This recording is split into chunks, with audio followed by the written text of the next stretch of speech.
अस्सलामुअलैकुम। Story TV में खुशामदीद। मक्का मुकर्रमा में एक औरत थी। उसको अपने हुस्न पर बड़ा नाज था। वो एक मर्तबा नहाने के बाद कपड़े बदल कर अपने बाल सुनवा रही थी। आईने के सामने खड़ी थी और अपने आप पे बहुत फिदा थी कि मैं बहुत खूबसूरत हूँ। खावन को जब देखा तो उसने बड़े नाज नखरे से बात की कि है कोई मर्द ऐसा जो मुझे देखे और मेरी तमन्ना न करे।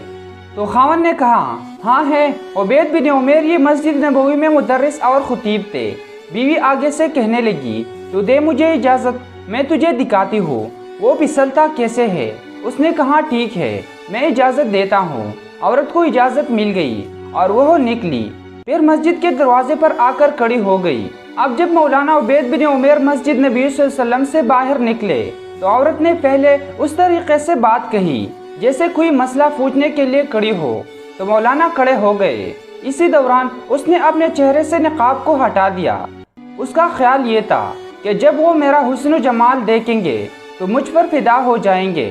जैसे ही उसने ऐसा किया तो उन्होंने नज़र हटा दी और कहा, देखो क्यों ऐसे काम के बारे में सोचती हो जिससे तुम्हें दुनिया में भी जिल्लत मिले और आखिरत में भी जिल्लत मिलेगी।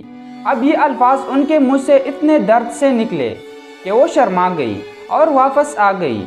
शौहर ने पूछा, क्या बना? कहने लगी, क्या सिर्फ मर्द ही नेक होते हैं? औरत नहीं नेक हो सकती?